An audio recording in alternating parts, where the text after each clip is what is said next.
On this beautiful day. Good morning to Web3 with Morocco, Sep, and Mando.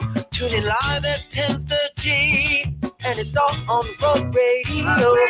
It's a beautiful day. Have a beautiful day. GM, Rock Radio. Yo, what up? Good morning, GM.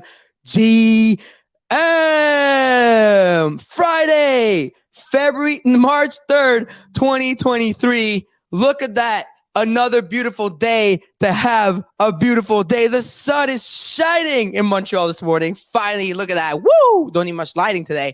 Actually, we kind of do. But I got my co-host in the house. Mando, GM, good morning. How you doing? GM, dude, how are you? I'm Cool. all alone. Let me get you up on Spaces. Hold on, I realized I didn't get you up there. There you go. We do a little co-host inviting over here. Ladies and gentlemen, as usual, we are live on YouTube as well. Give me some GMs in the chat. Come on, YT. Come on, YT. What's happening over here? Yeah, come on. I want some. You know what? As a matter of fact, I'm in such a good mood this morning, this fine Friday morning. I ate good yesterday night. What's up, B? She's just like out chilling in the background, like just like she's camping in the background this morning. But in a good mood. So I want all the GMs I can get today. Selfishly, I've decided so. I want everybody to give me some GMs this morning. There you go. I see G-Man, Lander. What?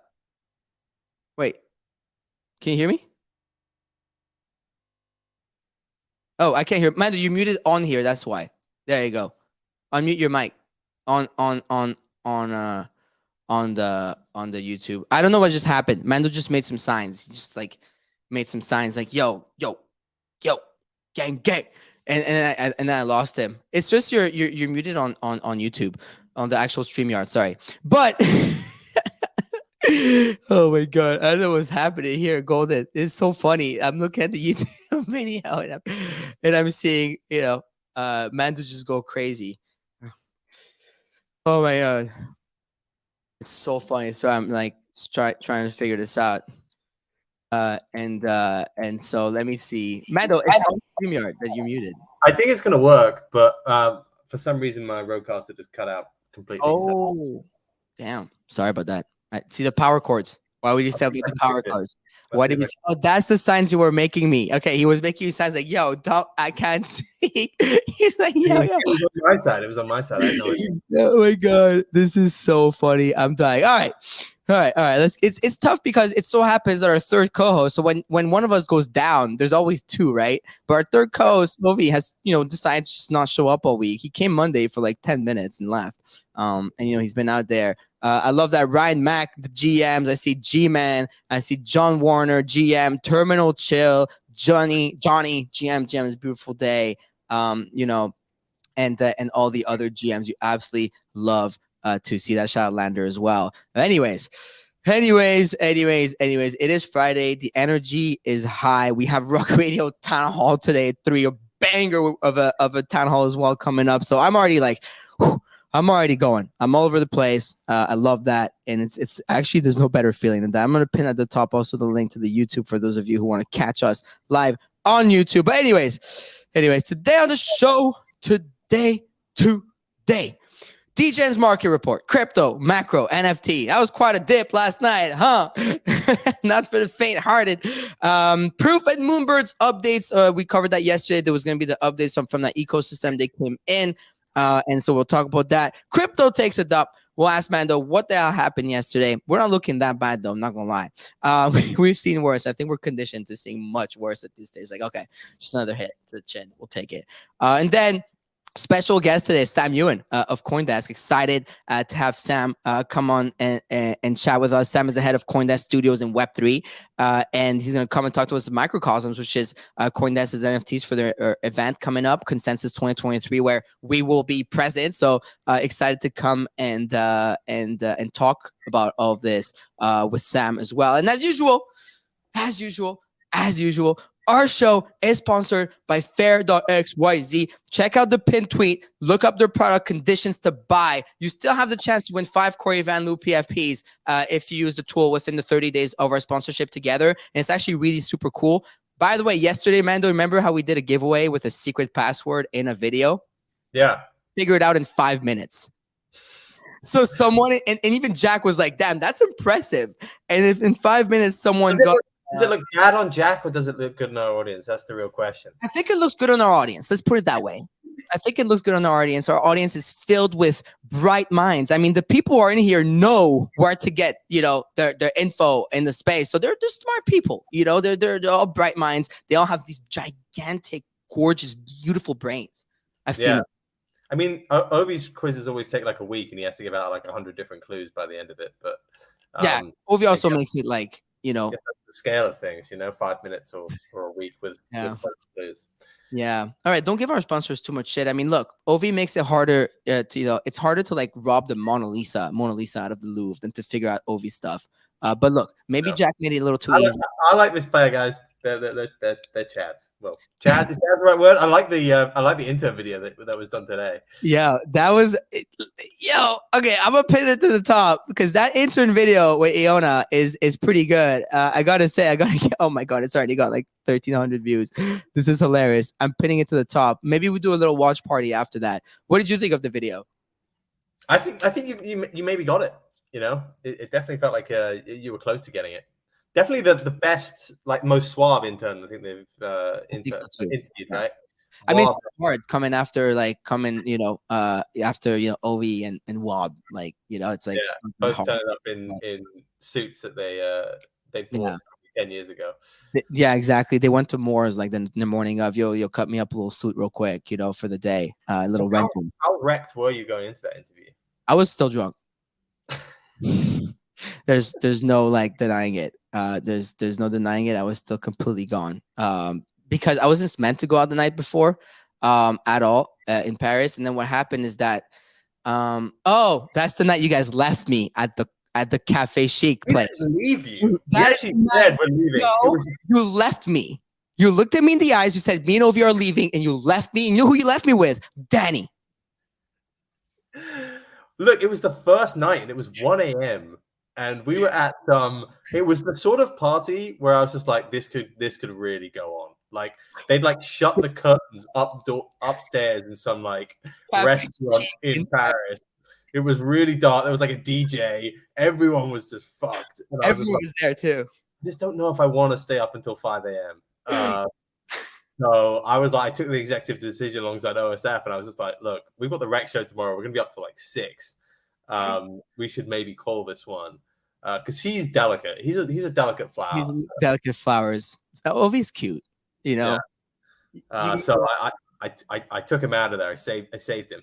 And then we were fine the next day, But the texts that I got in the morning were, I'll never forget them. Yeah. Look. I mean, you can see for yourself in the interviews. It was funny. So Loxley was there, and I turned up 2.5 hours late. Or an hour and a half hour, was it? It was an hour and a half late to the. It was like 2 to 3 hours late. Well, listen.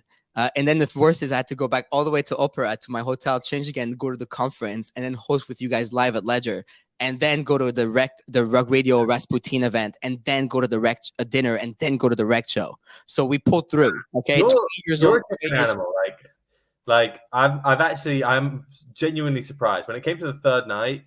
I mean, I guess my finishes weren't terrible. Like one around 5 or 6, and then the third night I was pretty wrecked. And we were at Soho House till like 1, and you were still on it. Like you were leading the charge after like 3. We're not in Paris very often, and then got back to Montreal. And what did we do? Just work all day, baby. Catch up and crush it. So at the rec show, like when it finished at 5, you were like, where are we going next? And you were like getting a bed. Yeah, okay. Well, we went to bed. That's the bit where I just like moonwalked away from the crowd and just like got into an Uber. Thankfully, I got into Uber with my girlfriend. We went straight to bed, and it felt really good, and got a whole 8 hours after that. That's the secret, though. Even at these conferences, you have to manage to still get your proper like 6 to 8 hours sleep, or else you're not going to make it.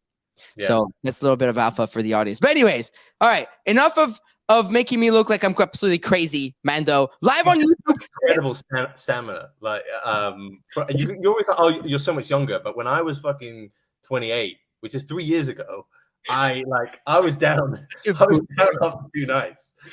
I love Mando. When I was 28, like, you're so much younger. The guy's 31, but you do have. You're always like, but I'm so much younger. I'm like, you're not actually that much younger.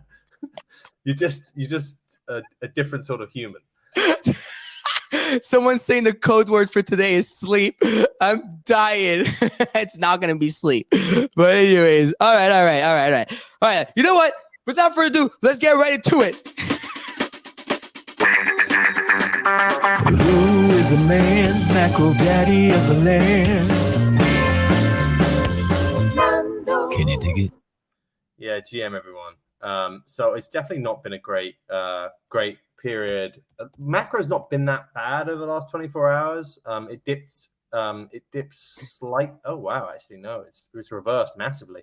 It was up slightly yesterday, and the futures were down this morning, but now they're up decently. The Nasdaq's up over 1%.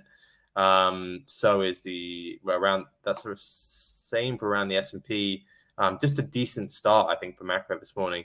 So this is a complete reversal of what we've been talking about for the last month. Crypto is massively underperforming here versus macro over the last 24 hours. ETH, Bitcoin, both down about 5%. Most alts are down about 5 to 10% as well. Quite a big move. And it all happened very, very suddenly. Kind of, I think, the start of Asian trading last night. So it's a little bit difficult to say what the cause of all that was. We'll probably get into it in a bit, but definitely a violent move. We haven't really bounced. Like, I think it went down to like 1550, 1540 area on ETH, and now we're at 1570, even with stocks up a lot. So maybe what we're seeing here is just a breakdown of the correlation between stocks and crypto right now. And it did feel like the last 24 hours, there have been some pretty negative headlines, which were crypto specific, not macro specific. But yeah, strange day today because you're seeing everything better: bonds, stocks, and crypto selling off. Not really much more to add there from a macro perspective. In terms of the stuff why we sold off, there's a few different reasons. The one that everyone keeps mentioning is Silvergate. Silvergate is a bank that was formed in 1987, but recently made a big, over the last 5-10 years, made a big push into crypto and banking the main institutions in crypto. And it made a name for himself doing that. It banked all the major exchanges, including things like Binance, Coindesk, and a lot of the major market makers and money managers in the space. So if you were a big institution that wanted to get your money in and out of crypto, most people probably go through this, but it's very, very difficult. If you're trying to move anything over a certain amount, a lot of banks will just block you outright because they just don't want to do. It's not that they think you're like necessarily a scammer; they just don't want to deal with the headache. And it's a lot of these banks have very, very stringent policies when it comes to KYC, know your client, and also money laundering. And it's I think they just find it easier not to get involved in crypto because it means they have to pay a bunch of different people to kind of work out if the claims of their clients are true. So Silvergate is one of the major banks. Most institutions in crypto were probably using it. There were a couple of other competitors, but it was definitely the biggest. I think before FTX, it had around 15 billion of deposits, maybe just shy of that, maybe about 14 billion. And then after FTX happened, it lost 8 billion of its deposits. So it lost a huge amount of its deposits, and that was known. That's been known since December. But its deposits roughly were cut in half, maybe even more than half. It was still a relatively big institution, though. It has about 6 to 7 billion of deposits and about 11 billion of assets. So not a small company here. And that was known from December. So as of December, the end of December, 31st of December, it had 11 billion of assets and around 67 billion of deposits. It looks as though that situation has deteriorated over the last few weeks, months. And yesterday they let everyone know that they were not going to be able to file their results, and that they were questioning their going concern. That's just a technical term for basically we think we might be fucked, and we will make sure.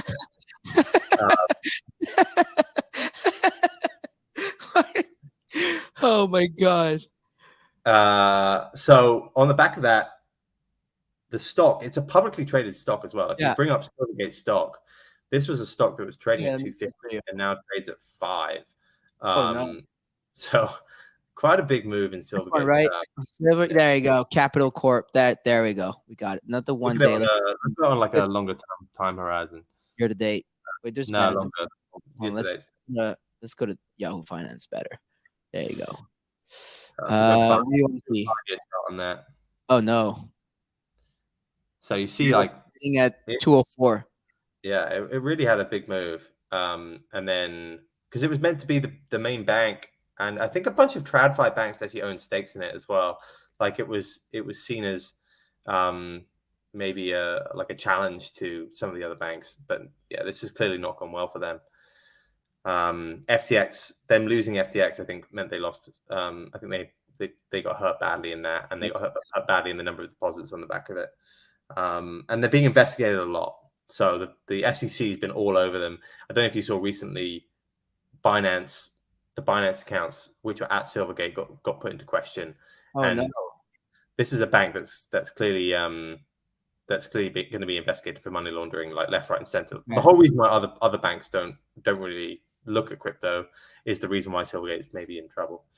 I think very, very likely when a company says it might be screwed, it probably is screwed. And traditionally, you tend to find that these banks can file on like very, very quickly because they literally have that dip on their logo. You know, it starts and they literally have their logo is literally a dip. You know, called it exactly. I think it's one of these ones where if you hear that if your bank tells you on a Thursday, oh, we might be fucked, every single person goes to the bank on the Friday and says, hey, can I have my money? So they have to file pretty quickly. So you tend to find these very accelerated processes with banks. It's kind of similar to how an exchange can go down very quickly because you have bank runs. And normally the banking regulator, because this is a regulated bank, will step in and they'll force a filing on the Friday, and then often that will be sorted, or like they'll start to deal with the process over the weekend and hopefully even come out with some sort of resolution by the Monday, because these sort of things have to be dealt with very quickly. Wow. So I think this could file today. And it's this thing has its tentacles in many different companies that you will know. Notably, a lot of the exchanges stopped dealing with it yesterday, but they had been dealing with it up until yesterday. So it's not great. That's what you're trying to tell me? It just tells you that right now there could be another, I don't know how big the hole is, but let's say at a maximum 6 billion hole in the deposits of various different companies and institutions in crypto. Now that figure could be much reduced, right? They lost between November to December, they lost 8 billion out of 15 billion. And very easily by what are we now, March, over the next 2 months, they could have lost another 3 to 4 billion. And they are just like, look, we've only got like 2 or 3 billion of assets under management here. Like, this doesn't work for us. So they could be filing because of that, and the damage might be much smaller than everyone suspects. I think that is probably the case. I think this, until we get some sort of better resolution or like better understanding of the balance sheet here, which will happen pretty quickly if they file for bankruptcy, I think this could be less bad than everyone's saying it is, because I think most people will have moved quickly to try and get their assets out, given the damage that was going to happen. But definitely that took the attention of everyone, and that was a pretty violent and quick move yesterday. There were a lot of rumblings about it. Was aggressive. Yeah, last night was an aggressive, quick move down. Yeah, it was. Yeah, it moved 57%, 58% of public stock. It had been known about for a while, but that they could be under problems. But the fact they couldn't even file accounts proves how difficult it could be. Anyway, that feels like one of these other liquidations, right? We said that who's left to liquidate feels like Silvergate was somebody found him. was left to liquidate. A few more liquidations than up only, right? Yeah, exactly. We thought we were done, but it feels like, again, if we lose these levels. As I said last year, I think the ripples from each one of these liquidations is going to be smaller and smaller each time, right? If the big initial liquidation with Luna, which was between 40 to 60 billion of like destruction within the course of about 48 hours, and then that led to 3AC, and that led to FTX, and now this could lead to, each one is smaller, right? Like I think 3AC was about 10 to 15 billion. It sounded like FTX seems to be in the range of about 5 to 10 billion of customer funds lost, and they said yesterday 8.9 billion. And this feels like it could be in the range of like 2 to 3 billion, maybe 3 to 5, something like that. But it's smaller each time. Yeah. But it does create a lot of headlines. So we do hold quite a good. I find like we would crash more before.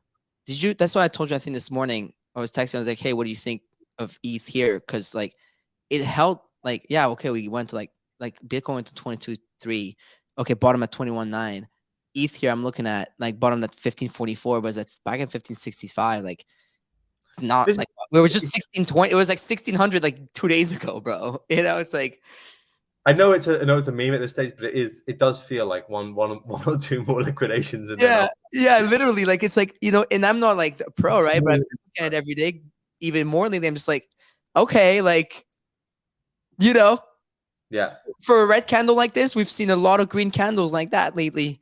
So it's like, all right, cool, just brush it off. You know, when I got that notification from Kobe last night, what happened to the coins? And I was at dinner and I was like, oh no. I was like, don't tell me. I thought it was going to be like one of those where it's like, we down to 1,200. You know, I was like, oh no. So I'm at dinner, celebrating my brother's birthday, open the coin market cap. It's like 1550. And I was like, oh, that's like last week's price. You know, it's just like I think notably this did break through some like trend resistance lines. I'm not a pro. Yeah, I'm not a big chartist person, but people are saying, oh, you know, this broke through the trend, the uptrend that's been happening for the last couple of months. This kind of broke through it. So maybe we go into a bit of a downtrend, and maybe that the support is around 1500 area, high 1400s. And maybe we do go back there and test it, like very easily we could. So be prepared for that. Yeah, I mean, it is what it is. In the meantime, you know, Mando, you know, here's what our your partner and our co-host is doing at the moment. 10:38 a.m. So a few minutes ago, less than 20 minutes ago, OSF Rec tweeted, "Okay, I need price to go up. I can't take this anymore. Every day I'm checking price and it's dipping. Every day, check price, bad price. I can't take this anymore. I've overinvested by a lot. It is what it is, but I need price to go up already. Can the devs do something?" This makes my blood boil, you know, because he's meant to be working and he's fucking, you know, I said, you know, obviously this is non-copy pasta, but you know, and then I said, is this what you're doing while we're on the show? I mean, look at this. Exactly. Look at what Ovi is doing right now. Look at Mando's face. He's just like, oh my god! For those of you who are on YouTube with us, and by the way, for the listeners who just came into the Twitter Spaces, we're on YouTube live. We're on video on YouTube as well. So you can check us out there. But it's funny. Anyways, it's just it just makes me laugh so much. But anyways, let's talk about NFTs here. I was going to say the other two things that came up yesterday and are kind of circling around the ether are the Mt. Gox, which is like one of the most prominent crypto exchanges, which went into bankruptcy, completely failed many years ago. I think it was 2015. The bankruptcy settlement is now coming to a conclusion there, and funds are going to be returned to people who deposited funds there or other people that they owe money to. and it's not small because remember, Bitcoin's price has gone up a lot since then, but it's around 3.3 billion worth of Bitcoin, which is going to be returned to people. And so there was some FUD yesterday about the idea that that's going to be unlocked. There's no exact date for when that's going to be unlocked, but that's definitely in the background. Also, it came out again yesterday that FTX is missing around 9 billion of assets, which seemed high compared to maybe the estimates we were hearing very recently. And then the final thing was this video. I don't know if you saw this video. No. Yeah, you did. You What? mentioned it to me this morning, first thing. Oh, I thought you were still on the Man Gox shit. Okay, so we know why so Mando and I we know why everything crashed yesterday, and the sad part is that it's actually friends of mine, and they're the reason why everything crashed. So we will be presenting to you live. Let me just breaking news here. This just in. Rug Radio. Breaking news. So we are in possession of the video that made everything crash yesterday. We're gonna be playing it for you. Just trigger warning, all right, to everyone on YouTube and to and on Twitter Spaces about this video. Here it is.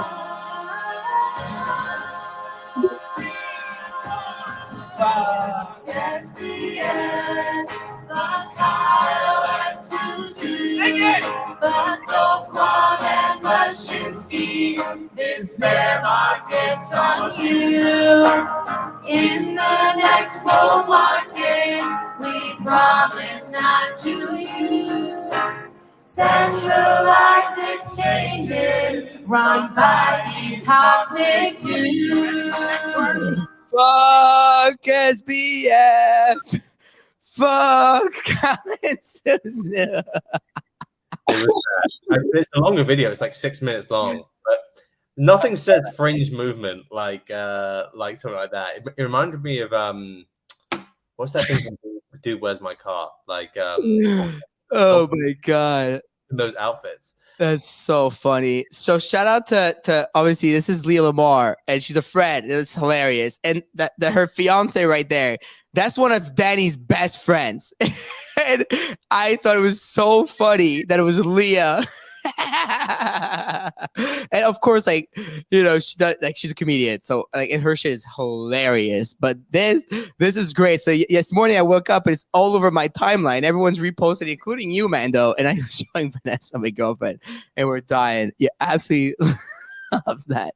I love it. You made it a point. We know the last reason why. Oh my god, it's great. By the way, in the same time, Mando, I don't know if you're looking at Twitter right now. I don't know if you're aware of who. Oh, is he decided to show up? Now we caught him red-handed, just doing jack shit. He decided to turn up. Oh, guys, I've been busy all day. I just got into an Uber to get back to the airport. Ovi, what's up, baby? I have a message for everyone. Uh-oh. My message is okay, I need price to go up. I can't take this anymore. Every day I am checking price and it's dipping. Every day, check price, bad price. I can't take this anymore. I have overinvested by a lot. It is what it is, but I need price to go up already. And can the devs do something? That's my message. I'm done talking. I'm done talking. Thank you very much for the message, Ovi, for your contribution to today's GM Web3 morning show. He left.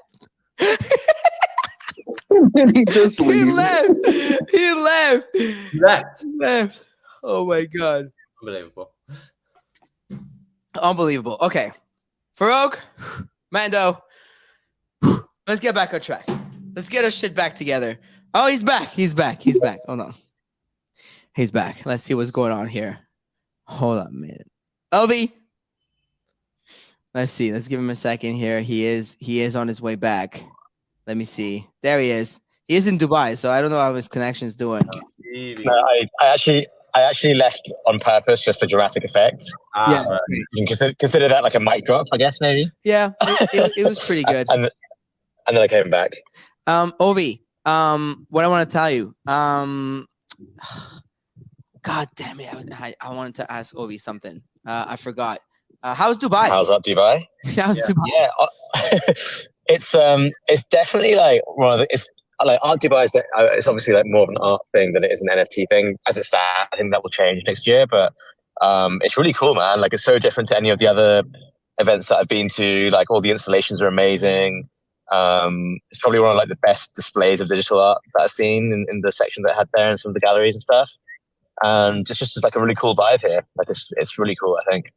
I can see it being like it's obviously like a big crypto hub here. Like I met a lot of NFT degens and crypto degens who actually live in Dubai that I didn't even realize did. But yeah, I think I think next year it's going to be on the radar for a lot of people because it was really cool. Who did you meet? Any, or is it doxing people to say you met someone? I met Bath Asian. Oh, nice, yeah. Yeah, he's great. And the other people I think borderline. I think maybe they probably prefer me not to say that they live in Dubai. So it feels like that about Dubai, right? It feels everyone's very anonymous. So did you sell some art to the sheikhs or what? Yeah, that's the real question. Habibi. I don't know yet. Well, I'm gonna. I had one that I'm going to sell, which is like sick. It's like a fully immersive thing. So it's like this big 360 screen, but then you can like hear sounds. There's smells, there's fog and wind and all that kind of stuff. And the idea is that for like people who are mega rich, you can like have that display in your home, customized. But we had some tech issues with actually minting it, so I think we're going to get those solved by early next week, hopefully, and then they'll mint it and launch the auction. That's pretty cool. Couldn't get the Steam working. Yeah, exactly. Couldn't get the Steam working. What a show, exactly. Ovi, you want to know the funniest thing? Tell me. Mando's power cord on the road broke during the show. No, I swear to God, again? he's not on. Yeah, he's not. Not again. He's not on the proper mic right now because as we started. Let me try again. Maybe it's just work this time. I think. You hear that, Ovi? The Portuguese power system couldn't handle. I was wondering why he sounds like he's like in outer space or something. And you know what's funny is how many times have you heard? Let me try again. Yeah, I've heard that one before. Mando hates that. Yeah, the Portuguese power system can still not handle it at the moment. It seems. Yeah, no, definitely not. It's definitely not happening. See Camilla? See, huh? Where's Camilla? Is she in the audience today? You see? Yeah, there she is. Huh? Camilla, you see what's going on out there in Portugal? God damn it. But anyways, did you guys feel the dip all the way in Dubai yesterday, Ovi? Yeah, I woke up to big down wicks. Nice. I know what he wanted to say there. I didn't say it. I didn't say it. I hope you woke up only to big down wicks. I hope that's the only big D's that you woke up to. Personally. Just big down wicks. Yeah. Well, it's crazy, but I think it's not. I don't know. You guys probably already discussed this, but I think that's just like the Silvergate dump, I guess, and hopefully that's all done now. So I don't know. It's time to get absorbed, but that's what Mando explained earlier. He actually went he went pretty deep into the whole Silvergate stuff, so it's pretty good. He's deep good. Into the downwick. Yeah. You're coming out of Dubai pretty excited. It sounds, Ovi. Yeah. Well, I saw some really cool art. Like I ended up FOMOing something. Not FOMOing something. I think I bought something that's really cool. But he went big. Well, I haven't closed it yet. So I'll you buy Picasso or something. You guys will see tomorrow. No, it's not a Picasso, but it's something that's actually Farouk. You will love it. You will absolutely love it. Can you text it to me? Why wouldn't I love it? Because I'm a man of culture, Mando. I think actually, to be honest with you, I think Mando you will also really love it as well when I explain it to you. But I think Farouk will like it even more for a specific reason. Someone said he bought a camel. You know what? It's kind of on the right line, but not quite. Dude, can you please send that to me? I'm actually hype about this. Like, is it physical? Is it trad art or crypto art? No. It's crypto art. It's crypto Oh, art. sick. Okay, so okay, you got to show me. Well, yeah, I'll show you. It's really sick. Okay, sick. Okay, really fine. sick. Anyways, all right, let's get back on track here and let's talk about our favorite thing. Let's talk about NFTs. It sucks that you're not here, Ovi, because I've been able to play both jingles. I only have to play Mando's twice. But Mando, what's happening in NFT land? Talk to us while I share the Degen's Finance screen on YouTube. Yeah, again, not a lot in terms of price action. You saw most things down, like I would say 2 to 5%. It does seem to be a bit of a positive correlation at the moment between crypto prices and NFT prices. So you're seeing stuff dip when crypto dips. The main things in terms of volume have been Mutant Apes and Azuki, and that's mainly been because Franklin has been farming the hell out of them. I don't know if you've seen his recent posts, but he made like 5 ETH and sold like nearly $3 million worth of mutants, I think, and did similarly with Azuki for even less. So those have been the top ones in terms of volume. In terms of the new mints, the Momoguru, what we spoke about yesterday, I put out a thread on it yesterday. I'll pin that again if it's useful. But that mint has done roughly a 3.5, 4x since mint.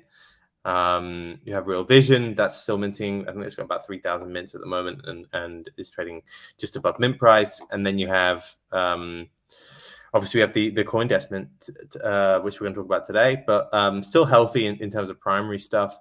In terms of the blue chips or aquamarine chips, whatever the hell you want to call them, there's been some turquoise. No, what's like? Can we what's another shade of blue? We're not even aquamarine anymore. Yeah, maybe. I don't know. Baby blue chips. Baby blue. No, I don't mean sapphire blue. Sapphire is actually expensive. Yeah, I know. Yeah, and that's my birth rock. So please don't insult it like that. Stone. Look, Moonbirds has been the main thing that's been spoken about, just because they had the big reveal. I think it was the 4-hour chat yesterday about the future of Moonbirds. I didn't listen to it, but I did get the download just from what people were posting. And then there's been some heavy farming on things like Doodles and a couple of other ones on Blur. So I think there's 1 or 2 accounts just going through every single major collection and just buying a bunch and then dumping a bunch. And, using some things that would probably be banned in traditional markets in terms of manipulation. So people aren't best happy, but that's happened kind of across the board. But we can get into what happened with Moonbirds and Proof if you like. I know, do you still own anything in that ecosystem? Are you in Moonbirds Proof? No, I've sold even before this dip. Thank God. Did you watch the video or not? No. Where did he buy them again? What price was it that you bought them? He's wasted. OSF's had a few. You can tell. You can tell. What time is it in Dubai? What time? The fucking stand-up could be quarter past 8. Yeah, a 8:15. Have you or have you not had a few? I have not had. I'm actually a bit hungover today, so I've not. You haven't had one drink right now? Not a single one? No. I had a Coke. No. Coca-Cola. So yeah, I did pay a lot of money for those. It is what it is though. But I'm glad I got out when I got out. Thank God. Last week. Not much higher than this. I think it's interesting to see what they're doing. I think they are leaning heavily into the whole art thing, which is what they've actually done best at over the last 12 months. So I've said on this show that I didn't really know what because they were doing a bunch of different stuff the last 12 months. And I even thought holders were a little bit confused about all the different tangents that they were going on in terms of high rise, token, kind of community entrepreneur stuff, where it was meant to be, I don't know, like an entrepreneurs club almost. Now it feels like they're leaning heavily into art, and they've got a clear North Star, which is to be the art PFP and let art lead everything, which I think in some ways does clear things up. And I think that's a very good thing to be I wouldn't say direct, given it was a long chat. It was like 4 hours, but they definitely have a more clear vision, I think, now for what the future is going to be. It looks like the proof passes are actually over the next few years going to migrate into being called something like Moonbirds Elders, and they're going to continue with the Moonbirds IP as being the core of what they're doing, and that Moonbirds will be the art lovers PFP. That's the one tagline coming away from this that you should remember. They are really, really leaning into art, and I think Grails being a success for them is going to be how they lead stuff going forward. Now, what that does put, in the rubbish bin essentially is things like high rides. The token was delayed pending regulatory clarity, which we both know isn't going to happen. So I think that's a long time delay probably.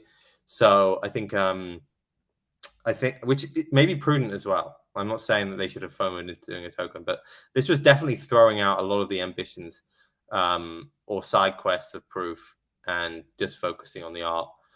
The floor prices didn't react great to it, but they didn't react. I mean, they're down like 10%. And I don't know. It's one of these ones. Like, do you think this goes the way of like Azuki, or do you think this goes the way of like a Cool Cats? Do you think this is going to be like a legendary fumble, or do you reckon they can turn it around? I think that they have the funding to turn it around, and I think I like the fact they have a bit more of a clear vision now. So I think they can probably turn it around, but this is this is not. I think a lot of people are disenfranchised with it. I think like I get that. Yesterday I did say on the show that proof and art is like the perfect match. Before we even went in, I was saying, yes, if you can listen back to the show yesterday, I was literally saying like proof, what they did well early on was Grails. That was their best product ever in that community, has been the art, right? Their second best thing to ever happen in Moonbirds is Punk 9059 into the proof ecosystem. And I will continue to say that. I'm going to be honest, and that came as a holder. And by the way, funny enough, yesterday I received my fanny packs, both of them, and my hats and my infinite objects, I'm pretty sure. So they're stopping that too, just for some clarity. They're stopping all the nesting stuff. I think they're ending the legendary nesting with legendary. It's just like, I get it. Like, and everyone's going to say that on the timeline. Yeah, it's great they're doing art. It's great we're up to art. It's great it's an art-focused project. It's great. Yeah, but did you need $100 million all along for that? Can we just like, sometimes like the shit I'll eat for the smallest little things. And when I see stuff like that going on, and I'm like, can we just like think back? Did you need $100 million and to go back and forth 20 times on your original plans for that? Like when they brought in Lexus Ohanian, and then remember the whole Twitter spectacle that bringing Lexus Ohanian was. We all remember Twitter spectacle that Kevin Rose is on every single of their town halls. We all know that. When are we going to go back and say, yo, like, did you need $100 million just to go back to becoming an art project? Did you need Moonbirds? Matter of fact, because proof was. I think if they go back 12 months, they would not take that money. Like, it's did you need a mega? What's the raise at with A16? They raised 50 at how much? I think it was over $500 million. It wasn't revealed, maybe, or maybe it was. I think you normally get something like a 10 to 15 times multiple or something like that. So I think we're probably talking $50 million raise with the Series A led by A16Z. And it wasn't announced at what valuation, but, you can only imagine. You've got to assume it was over 500 million. I think at some point, like going back, like the community got really angry at first with the CC0 stuff. I remember that, even though we defended it because I thought it was good, but I didn't know, like I would probably do it with the communities in mind because some people lost their deals. First, that High Rise canceled, the token stuff canceled, like all this stuff was like pulled back and like, yo, we're going back to being an art project, and your proof pass is now an elder to the other Moonbird. So now your Moonbird is not even it's like, oh, well, now you have an elder. That's like, like on top of that, it's like, it's just not right by the community. That's just how I feel about it. Personally speaking, I'm not like knocking this and that or insulting, whatever. It's just like everyone today on time, like, oh, it's so good, it's going to art. But like, are we going to forget that like all this backtracking actually negatively impacted the whole project? Like, this is not a bear market thing at this stage. It's like actual like leadership taking a certain way that impacted this thing. Like the bear market has taken its toll on some of these blue chips at the top, like to go from 35 to 60 so fast, and of course the speculations at the top was too much also, and that's on the market makers, right? But like, when are we gonna say, yo, like there's been $100 million there, or more. I don't know why. Like, so yeah, they have the bankroll. They have the community, by the way, is loyal and they're like diehards, right? And especially the proof side of the community versus like the Moonbirds, because they're even more OG and they've obviously done pretty well for themselves in there. Well, depending when you got in, but like, at what point is it like, yo, like, you So know, what I any would smaller say, team, what I they're- would agree with you on, what I would agree with you on is that actually I agree with a lot of what you just said. I'm not saying that it's not that like I just said, it could go the way of Cool Cats, it could go the way of and Cool Cats still has like a, you know, they have OGs that like, you know, they're loyal to Cool Cats and it's just and us their North Star. I think it's good that they have a North Star in good art. to have a North Star. What I would say is that art is a very becoming an art-centric PFP is not a mode. Like it's quite everyone's doing an art thing, right? Everyone can do drops with well-known artists. That's not actually a difficult thing to. Well, that's not a thing that makes it worth 10x what somebody else is doing. Like, look what was happening with Rare Pepe's. Look what's happening with Notable Pepe's. Look what happened with 6529. Look what's happening with Cosmo. Look what even we're doing. Look, there's going to be a World of Women. I even think did something. Did an art drop recently. Like everyone's doing drops alongside prominent artists. It's not. I don't think that's gonna. It's gonna be very, very difficult to defend. So if that is their North Star, they're gonna have to be incredibly innovative in how they take it forward.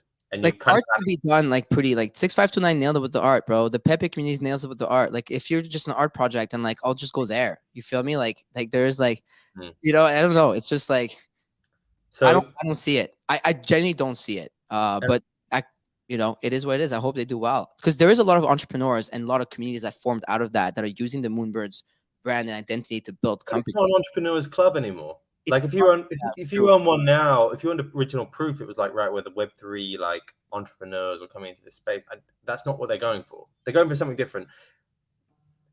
Yeah, I could see this going lower before it maybe goes higher. Let's put it that way. I think it's going to take some time. No, because now they have the problem. Like where they're at now is that they're gonna have to like really like what that's what happened. Any founder, it'll happen to you guys, us guys, like anyone. You have to do a lot to catch up on the loss, right? And then every step up, there's gonna be people, sadly, that's the truth, that will sell down. So that's what happened with the cats, right? So people like me or whatever, like at some point, people start selling off because they were holding from before. So as you go up, even if you're doing the right things, it's a sad truth. That's how the market works. That's market dynamics in the space. It's just anyone. It's not a Kevin Rose proof thing. It's like everybody or cats, whatever. It does that. You know what I mean? So people will sell into buys, and then it'll take just a long time. So if you're in for a short trade, I wouldn't get in for a short trade, but long term maybe if you're down to wait years. But I know more liquid plays or places to park my money and people that like will actually go on with the North Star since a year. Like there's so many founders in this space, and I not even thinking about us when I say that. Like there's definitely so many founders in this space.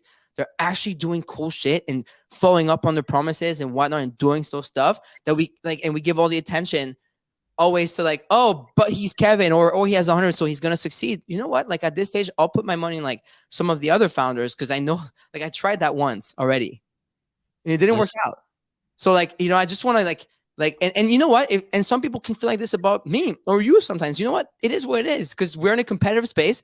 There's a lot of great founders, a lot of great projects, and so there's levels to this shit, right? So like, you know, that's just how I feel about it. And that doesn't mean I'm right. It's just, but look, I was someone who bought, I was someone who sold, I was someone who supported, I was someone who like, and that's my opinion. And it is kind of crazy looking now. It's just like it goes Bored Apes, Punks at like 70-ish or around that sort of level. Then it's all like Suzuki. Then it's down to Azuki at 14. And then I mean, you could argue like Grifters is a PFP, but not a 10K. That's his own category. Yeah. Next is like punk category. It's strict art, historical, like the whole like punk X, like, you know, that's. But in terms of like PFPs, then you really, I mean, Digi Daigaku, I guess, but like, I'm looking at all that stuff that was low teens, high single digits, and it's all got destroyed, right? Like, look at what David O'Keefe is saying in the comments, right? I'm gonna pull it up. He's saying there's too many founders already doing great to put your money in a rebrand from someone who didn't deliver. Like, he's not wrong in that sense. That's not hate. That's not fun. I know how that community takes it every time I talk about it. Like, it's like, yeah, people get so mad and riled up, but like, it's not criticism. Like, it's actually constructive. It's like, dude, like, I mean, it is criticism to a point, but it's just like, dude, there is like, you know, there is a lot of other people doing dope shit. That's all I'm saying. And it's actually they're doing it, you know, and it's working. So, you know, it is what it is. You know, that's just how it is. I think it's like, just, you know, you didn't need 100. Like, it's the 100 million. Like, it'll always stick with me. It's like all this money, bro, all this money, and you can do so much better, you know. Maybe the money is the burden. Is it? Like, if I had all this money, it'd be so much dope shit, bro. Like, the money is no burden. Like, dude, like, you know it. Like, we're actually, like, we have to present to the community what we want to spend. Actually, today at 3 p.m., I'm presenting for the next 6 months to even get the budget from our community so I can go and spend on the right stuff for the growth of the company. I don't have access to all that, but if I mean, it's right size for the budget is right size for the ambitions, right? If you had 100 million, do you actually think that would actually help you or hurt you at this stage?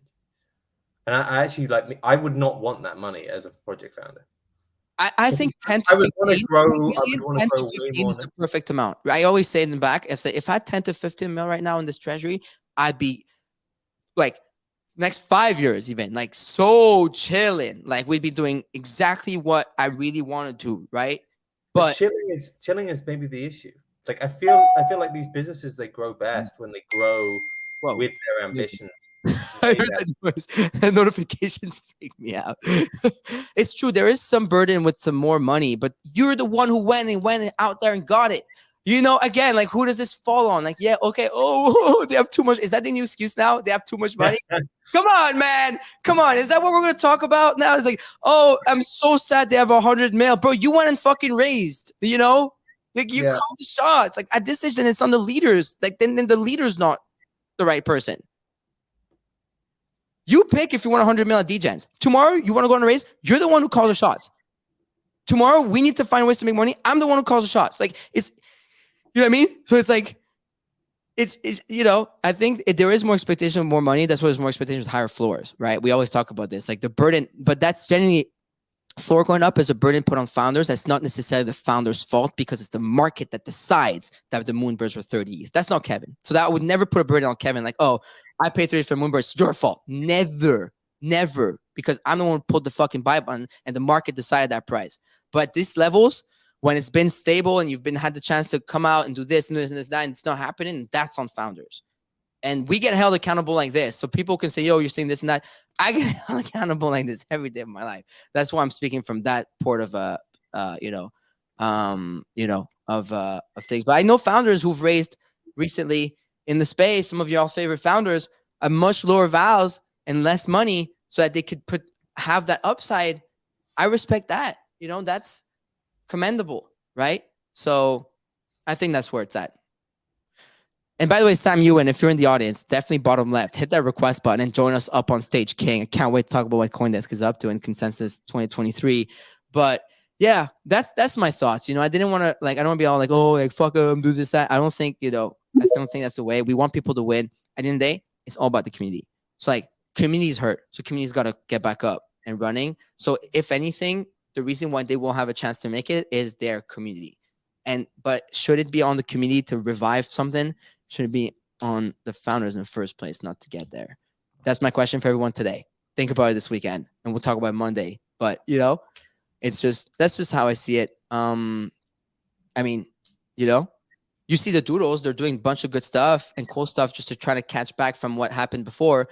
And you know what? I think they're doing pretty good. Shout out to Julian, Evan, Poopy, and everything. Like, I appreciate what they're trying to do right now. And I still have my doodle and all the box and all that I got with it, because I can see they're hustling and grinding it back up. Artifact now is going to have to also work that way back. And those are friends of mine, right? And I'm holding a ton of their NFTs, maybe 50, 60. I don't even know. But they have that burden. Again, you're seeing it, man. Like, they have to do so much to be able to even recoup, because they're being pushed out. Once you fall from a level like that and you get the momentum, particularly Artifact's tough because it's got a lot of NFTs, you know, particularly if you've diluted in some way. and there's tons and tons of NFTs in your ecosystem, it's tough. Like if punks drop, it's not that hard for them to go back up. It's just People punk. Light up. It's only 10K of them. Apes pretty much are getting bought up every time. Like, that's it though. That's it. I guess Bored Apes could. I mean, I am seriously not going to sit here and FUD apes, but I would say that similarly they do have a lot of NFTs. So if they were ever to catch, like, if they didn't have the historical significance that they have, then it could similarly be like that. But for other projects which were in that high team range and then went big in terms of the number of NFTs they have, you're very right. Like Cool Cats diluted, it got the pets, and then there's a lot of NFTs to start bringing them back up. Like people will sell for sure. Yeah, CloneX has got there's a lot of those, and then they have a lot of that in that ecosystem. Doodles has the duplicators as Doodles themselves. And then Moonbirds has got Moonbirds oddities and proofs. So I agree with you. If you're in any of these communities, these aren't going to, like, I'm telling you now. Oddities even do now. If the Moonbirds have an elder, that means the oddities is the son of the sun is the eldest elder, and then so what will that happen with that? Yeah. Look, I think it's just going to be a long road back. I don't necessarily think that's terrible, but it will be. Yo, no, I finally got to see your earlobes. They were the chat on YouTube was trying to see your earlobe. We're on YouTube too, and it's pinned at the top. Sorry, Sam, that you walk into earlobes conversation. This is not what Rogue Radio is about all the time. Sorry, Coindesk, but the chat on YouTube has been wanting to see Mando's earlobes, and they're getting to see them. And so it feels like some sort of weird. I want to see yeah, Sam, I'm gonna send you the YouTube link if you want to pop by. But quickly, I'm gonna go to Dido, and then we're gonna go to our special guest of the day, who just joined us, Sam Ewen of Coindesk. But quickly, Dido, what's up? What you have to say about this, GM?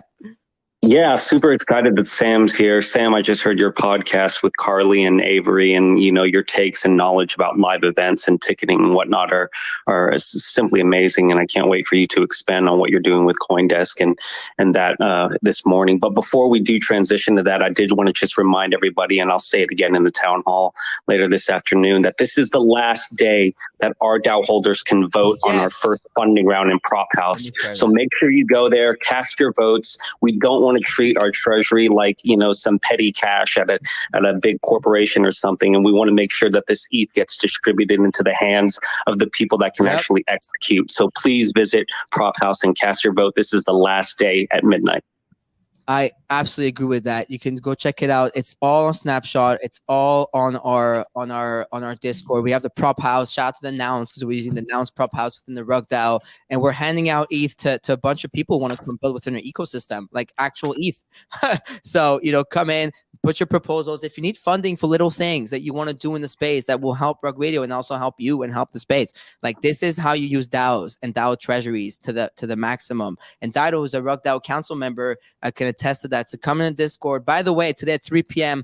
Eastern Standard Time is Rug Radio Town Hall, where we're going to be presenting all the last 3 months financials, what we did, where we spent it, how we're spending it, and we're presenting the long range plan for the next 6 months, because the first 6 months finished. We're so presenting you transparently where the money is going, what we're doing with it, how we're growing, how much we're making from what. Like there's everything. It's like super duper transparent, and I'm very proud of that part. So that's gonna be at 3 p.m. Also, it's gonna be on StreamYard on YouTube with video. We actually share the financials. Mando saw it all yesterday.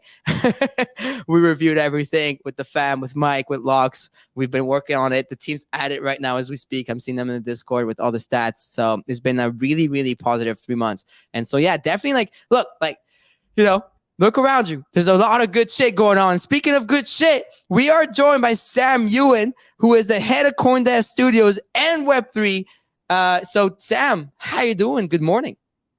GM. So happy to be here. I just want to say, Farouk, first of all, as one media org to another, we love what you guys are doing. The fact that looking at kind of a decentralized media ecosystem is exactly what we all need to be building here. So just mad love and respect to what you guys are making. Thank you so much. That means a lot. That genuinely means a lot, because God knows we work hard on this and we care a lot, like genuinely. So when I hear it from people like you guys, it means we're getting somewhere, and I appreciate that. And what I appreciate more is being able now to actually collaborate with you guys, to be able to speak at your event that we're going to speak about in a second, but also to be able to have you on our stage to talk about what Coindesk is up to with Microcosms. Like Dido said, I think that's the perfect intro. You guys are really doing events different, but especially events via, with NFT access and whatnot. So Sam, quickly, I'm going to give you just to toss a question we ask everybody that comes on stage, special guest.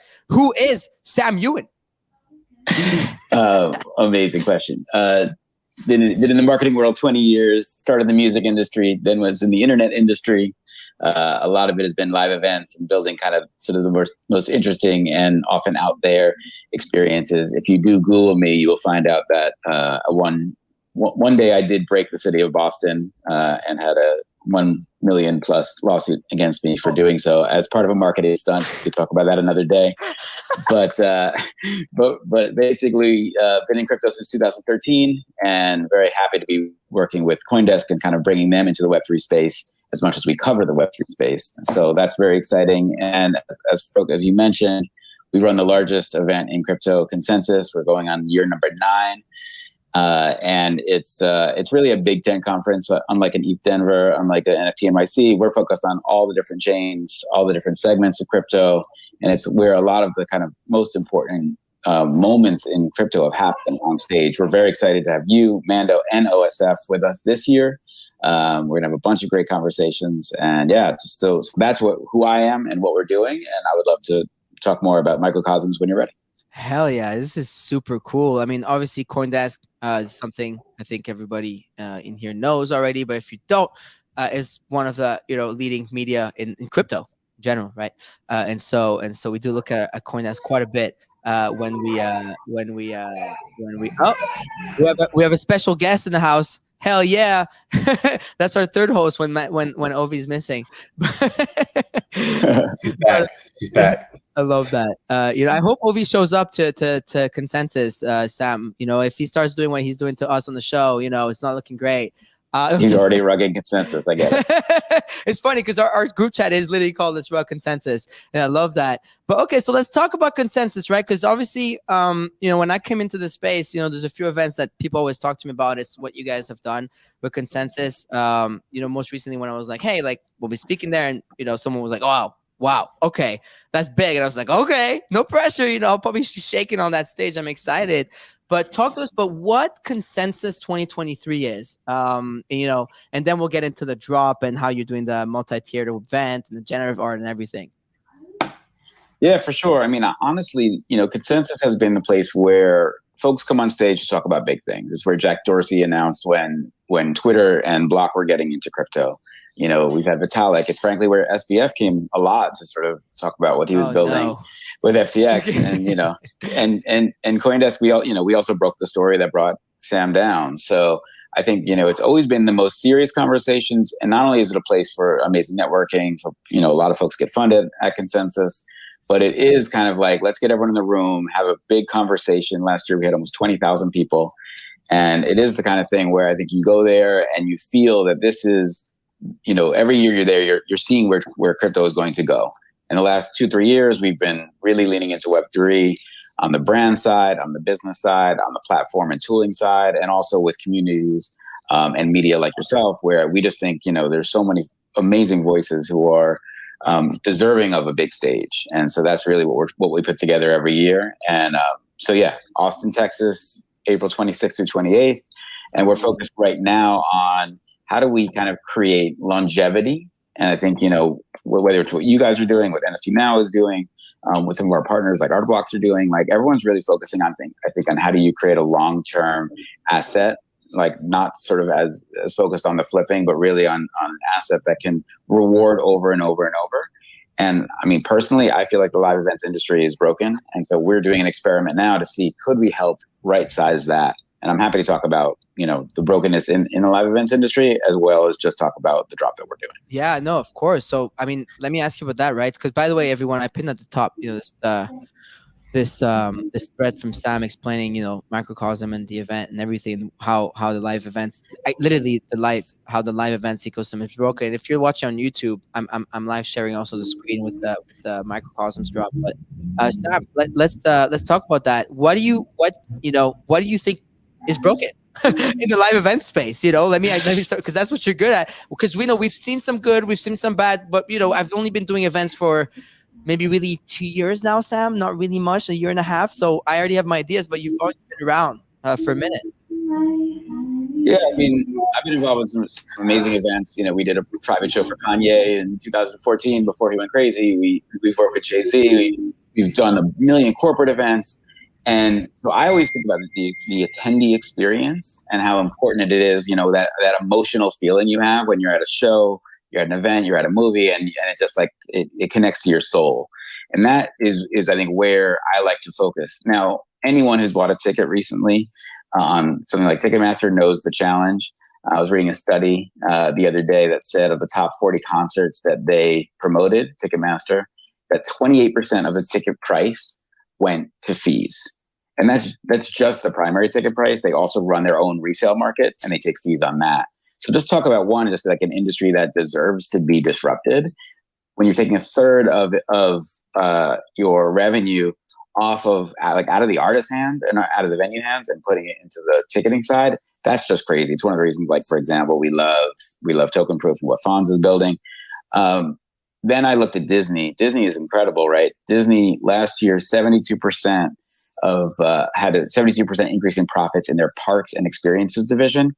And it's all based on a problem they created. They let too many people in. So therefore the lines get too long. People can't go on rides. And then they charge you extra if you want to skip the line, right? So all of it is like, we're all price tags when we walk into a Disney park.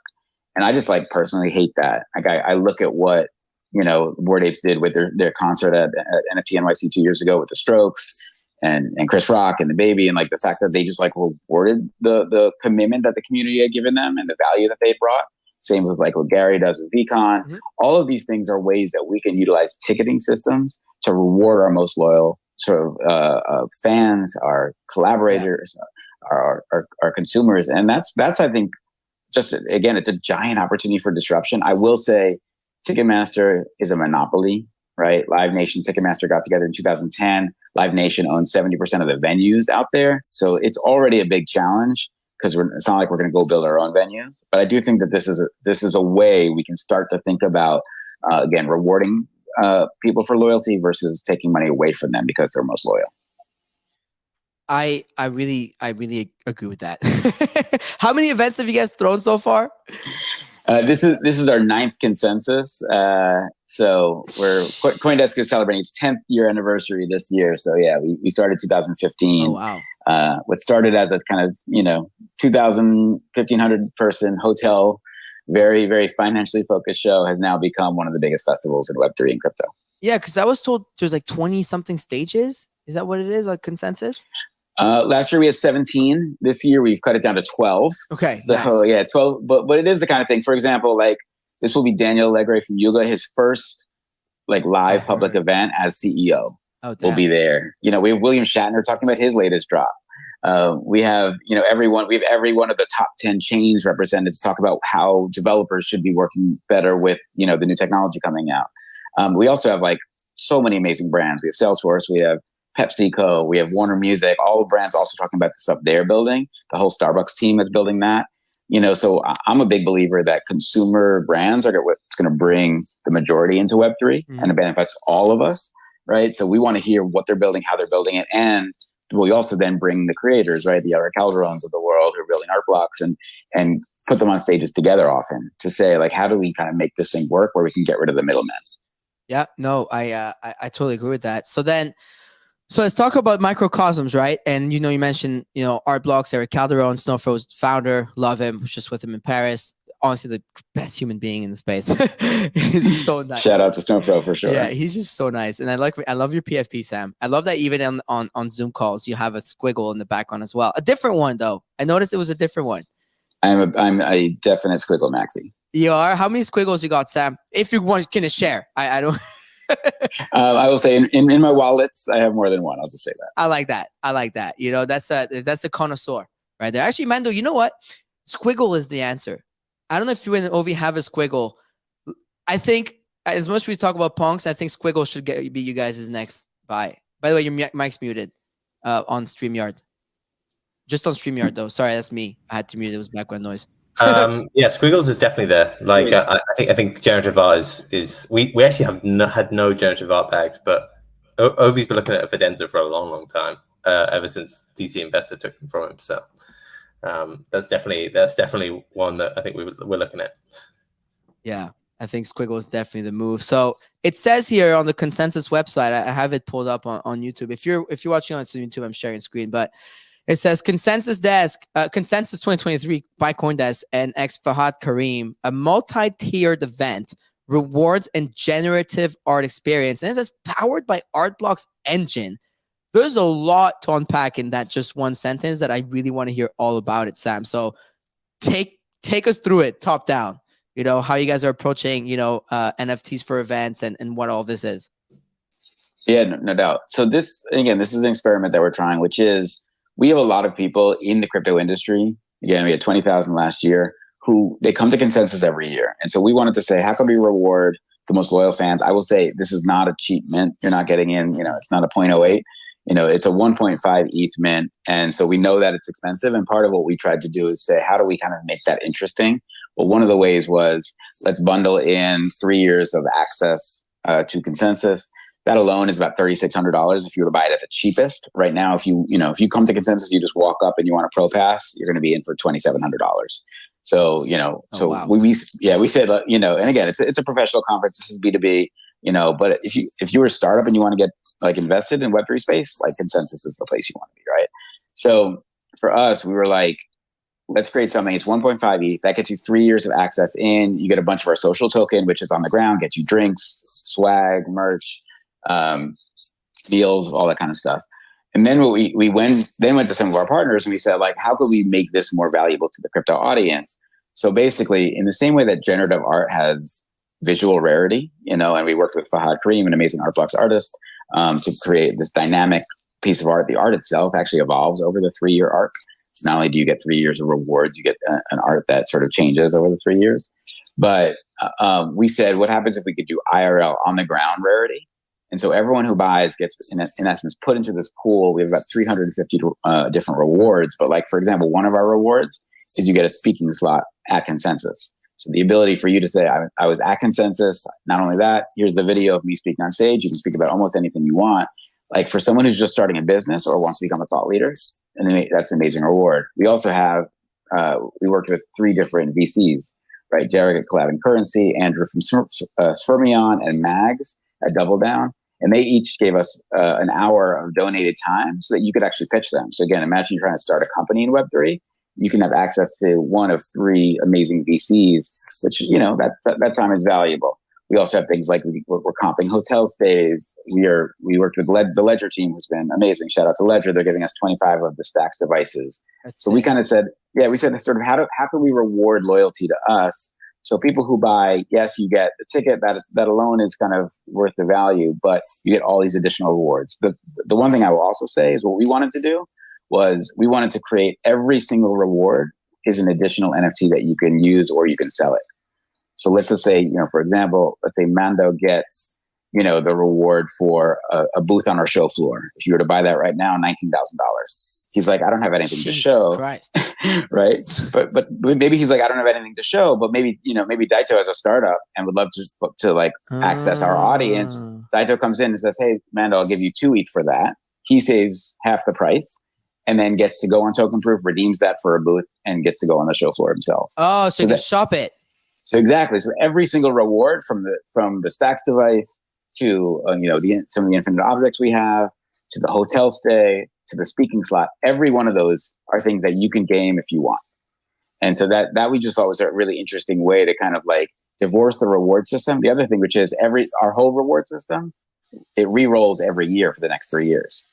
So all the 350 rewards we have now, about $150,000 in value. That next year we start the whole thing again. So even if you have the most common, exactly. Okay. Even if you have the most common one, that might win you the most rare IRL reward next year. So basically, if you keep holding, again, you keep getting to come to the conference, you get this beautiful piece of artwork, but then you also get into that reward system for IRL, which is a lot of fun. I see. So I'm looking at it right now. You NFT utility rewards. There's a snapshot you guys are gonna take on March 15th. And it's any of the 1,000 NFTs are eligible, right, for this reward. Yeah, exactly. And look, you know, whether we sell 50, 100, 500, 1,000, you know, we're still going to sort of put that the same algorithm works. Oh, right? So you still have a high chance right now.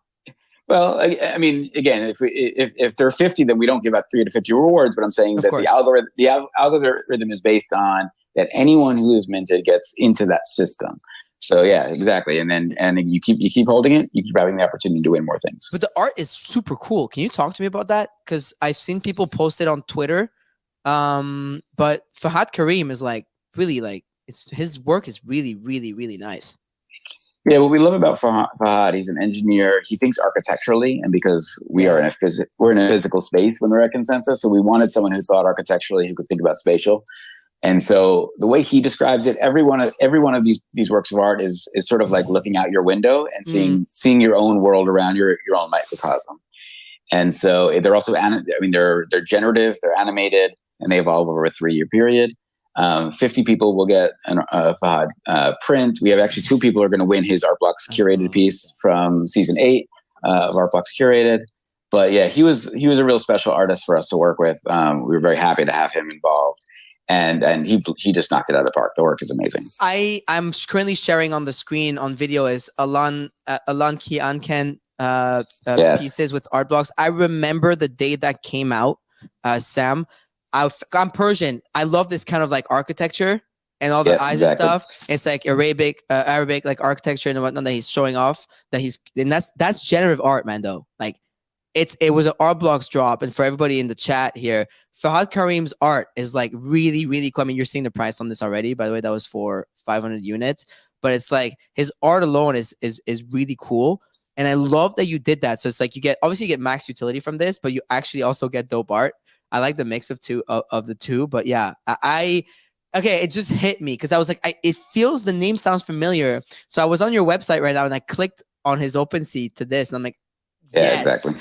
I knew it. I'm hyped. You should see my reaction live, but it's actually, I think I may go and pick one up anyways. And I love that. I love the that you guys work with him for Microcosms. So you could definitely check out Coindesk.com. And it's /consensus CONSENSUS NFT. Check it out because you can see Fahad's work, but also more about this collection, which is really, really cool. And I absolutely love that. The way you guys are approaching, what's going to happen there. Dido, I see your hands raised. Yeah, I was curious, Sam, since day one, I've actually been a firm believer that intellectual property is the definitive unique value proposition for a lot of these NFTs. So we all know before NFTs existed, we had merch, we had live events, we had loyalty programs, we had ticketing, but we didn't have IP with commercial rights. So I was curious, like when it comes to high price luxury items like microcosms, is helping your holders unlock their IP or build their digital brand part of the roadmap? So I'll give you an example of a use case. Like imagine a microcosm holder being able to project their favorite PFP or piece of art on a giant screen on stage at Consensus, right next to a speaker like Jack Dorsey or Vitalik. What might that be worth? What are your thoughts on that? I wish we had spoken to you like 2 months ago. Dude, that is dude, what the hell? That should have been that's not a bad reward idea. I mean, so clearly now for 2024, any holders will get to put their art in the gallery. Exactly. Yeah, no, and exactly. I think that's 100% the way that we're thinking about this, which is if we can look at our holders as our most loyal Consensus attendees, but also most loyal in the kind of Web3 ecosystem, we want to just find ways to help big them up, right? And so that's why we're like stage sessions, booths on the ground, introducing to the most amazing VCs. Now the ability potentially to throw your art up on the big screen as well.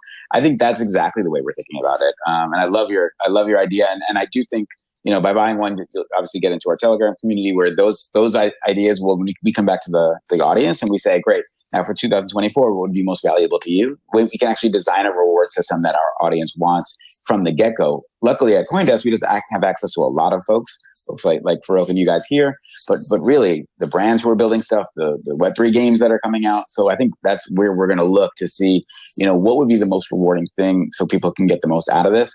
Again, it's not a cheap investment, but it is meant to buy and hold, because the holding is actually where the value comes in. Not only do you get to meet everybody, but you get, we can design a reward system that is specifically thought about for this audience. So let me ask you something. So, because you always say it's not a cheap mint, it's an expensive mint. I get it, because 1.5 ETH, but it's not a mint for a PFP community. So, it shouldn't be 0.08 in the first place. Exactly. I get it. It's not a cheap mint because Consensus is not a cheap event. So let me ask you some key metrics for people to understand. How many people go to Consensus a year, and how much are the tickets usually? Great question. So the tickets at the cheapest for the Pro Pass, which is your 3-day pass where you can go see Farouk and everyone come speak, you're spending about $1,200 if you get in early. Right now, those tickets are $2,000, a little over 21, maybe $2,100 for those tickets. By the time that the event rolls in, $2,700 for those tickets, and that's just for a single year. So a lot of people in the Web3 space, and this is not just our events, the same thing at Permissionless, the same thing at Bitcoin Miami. A lot of people in Web3 buy their tickets at the last minute. They decide to go to Austin, they decide to go to Denver, and then they have to scramble for a ticket and they pay the highest price. So for us, it's like, why don't you just try to commit early, know that we're going to be around and we're always going to be bringing the heat when it comes to content. And that way you're banking your win early if you work with us on this project. Last year, we had about just shy of 20,000 people on the ground. We had about 100 different side events. So it also is a big thing. This year, we've lost about 30,000 jobs in crypto, let's be real. So, we're thinking this is probably 15,000. Maybe 16,000. So still a ton of people. And Austin is frankly just such an amazing city to be in. It's really my favorite city to do an event. So this is our second year in Austin. We'll see. We do travel, so we'll see where we end up in the future. But it's going to be a fantastic event. I'm really excited about it, and especially after the 6 months we've all had, the ability to interpret it, talk on the ground, meet the people who are, both writing about this and who are building the companies around it. It's a really special experience. 100%. No, I just really wanted people to understand that, because I think it's pretty cool. There's a reason why, we're going to be going there. It was a no-brainer when Benny Redbeard, shout out Redbeard, he listens to the show often. Benny. Yeah, shout out to Benny. I don't know if he's down there, but he's usually down there every morning. When Benny hit me up, and he's like, you want to be at this event, and I think it was Ovi actually. I had Ovi on this one because he assisted that. But when he told Mando and I, it was like, yes. Actually, well, fun fact about Ovi was we worked with LSF on our most influential drop that we did at the end of last year. Yep. We had 14 of the most influential people. Ovi got the luxury of doing the 4 horsemen, which were the four people who brought down crypto most over the last 6 months. And I believe that was his highest single purchase at the time, 41 ETH. Yeah. For a 1 of 1. So we were really excited to work with Ovi. It was the second biggest sale on Coinbase NFT for what it's worth of an NFT. Exactly. It was 41 ETH bid. I remember we were in Paris with Ledger actually, the open when that was going on, I think. And then when we came back, I remember we talked about this on the show, and he did that. And I'm assuming you guys will be doing some more art stuff together for Consensus. It's at the end of April, right? And April 26th to 28th, Austin, Texas, tacos and brisket, everything you need. Yo, I can't wait because I can't make South by this year. Gotta go, probably to Charleston. But you know what? That's one thing. I was like, I can't go to Austin this year. Though Austin was one of my favorite places to go to last year. That's where actually I met Ovi and Mando for the first time in person, if I'm not mistaken. Or was that Denver? I met Ovi in Denver, but I think Mando for the first time IRL was in Austin. It's a great. You're right. It's an incredible city for conference. It's a really good conference city, and I remember having a lot of fun there. and it's just been a great time. So I'm super excited for it. Sam, before we go, anything people should be looking forward to? I know there's a deadline. This mint ends in 9 days. So of course, like if people are interested in this and now you're probably making plans around Austin and whatnot, like obviously like look into it. If you're interested in going to Consensus, that's definitely the place to be. If you're interested in meeting some great people, we'll be there. I'm speaking on a panel. I can't wait. I know Seth, Mando also going to be speaking on panels. We're also, shout out to Consensus, because Sam told me what we'll be doing with GM Web3 over there. And I think it's going to be our biggest and by far crowd to date for the live morning show, Sam. Oh, hell yeah. Yeah, I think we're looking in a lot. Mando. You've got Farouk hype for this. Like the idea of like a big stage with like 200 people. Your mic is crazy, bro. Like, oh, really? Oh shit, yeah, this is that's so funny. Bad or good? Abort mission. But I think when he was, it's not a cheap mic, Hefner. It's the same as mine. It's expensive. But it's and look who's just here Redbeard. Of course, Redbeard is out here, just joined us. But Mando was saying that I was very hyped when I called Mando right after calling. I was on the phone with Sam this week, and I called Mando really excited because we've been wanting to do something so big for a minute, and the fact that we'll be doing on your stage at your event with Coindesk, like really big like that, is like probably one of the most exciting things in my career. So it's just like it's gonna be freaking sick. And so definitely, like, we're super happy to support you guys. Super happy that you came to talk about Consensus today and the event. Super happy to be able to meet a bunch of the Austin fam and people who are going to be out there. If you're interested, definitely check it out, because it's a very interesting event, and the tickets for 3 years, and it's cool art. The artist is pretty reputable as well. So definitely look into it if that's an event you're interested in. But Sam, I definitely want to go back to you and give you the final words if you have anything to add. I just minted mine. Yes, Redbeard. Speaking of the devil. I minted. The art is amazing. I didn't do this because of Sam. I did this because I love the art. I want everybody to know that, for the record. I saw Benny last night. We were at the Bright Moments event together for MP Cause. Shout out to MP Cause, by the way. Love him. And Benny looked so sad that he hadn't minted yet. That I had to encourage him to do so. I think it's cool. Yeah, to push me. But yeah. I'm really glad. I'm so excited to see everybody there. It's going to be, I have to say, I've been to many crypto events in the last 11 years. And I have to say that Consensus by far is the best event, blockchain, crypto, NFT related, in my opinion, hands down. It is the best speakers, the best. It's just the venue, everything about it. They just do the best job. Just want to give that shout out. That's what I was told behind the scenes. So Sam, don't listen, not to toot your own horn. So close your ears, but low key behind the scenes, I was told, Farouk, this is something you want to say yes to. Like, as a founder of Rug Radio and stuff, they're like, that's something you want Rug Radio to be at. That's why, so that's the type of calls I got with regards to that. So, and it's so I can't wait. I will also say there may be another NFT crypto event in April this year. When you compare them, I think you'll see the difference.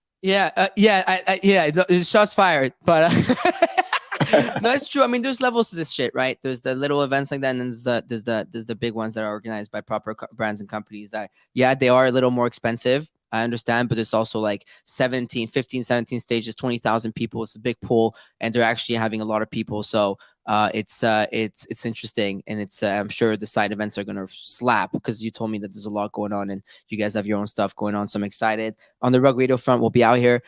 We'll be out there as well. We'll have more, obviously information, news, announcements to go on about that, our panels, whatnot, where to catch us. I mean, Sam, I'm thinking even closer to the event, you should definitely come by and pop by on the show, and then we can talk about it even more. But that was a pleasure this morning. It is 12:02. I just saw the time. We're definitely going to get running to the rest of our days, and I definitely didn't scream the claim code, which was Coindesk. But you know what we're gonna do? You come to town hall at 3 p.m. Eastern Standard Time. We're giving 10 times the amount of Rug token during a town hall today, 3 p.m. Eastern Standard Time. So in a little bit less than 3 hours, a big town hall for the Rug Radio fam, as every 6 months, like the main one, to go over a lot of different stuff. Sam Ewen, Coindesk, thank you so much for coming up here. Really appreciate you. It's been fun. It will be fun. I cannot wait for what you got coming up. Definitely check out Microcosms, Coindesk.com/consensus, SUS, NFT. Mando, that was a great one, as usual. Mando's scared to unmute now. Oh, wait, is it okay now? yeah, we did it. Oh my I god, think I fixed it. that was something. That was definitely that was special. Someone said that was worse than that one jazz.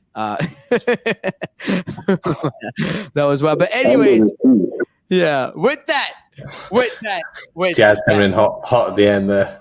yeah, hot at the aquarium. But with that, we'll see you on Monday, 10:30 a.m. Eastern Standard Time, 7:30 a.m. Pacific Standard Time for another episode of GM Web3 on Rug Radio. Let's go. And it's a beautiful day to have a beautiful day. GM On this beautiful day. Good morning to Web3 with Barocco, Sepp, and Mando. Tuning live at 10:30, and it's all on Rug Radio. It's a beautiful day. Have a beautiful day. GM. Rug Radio.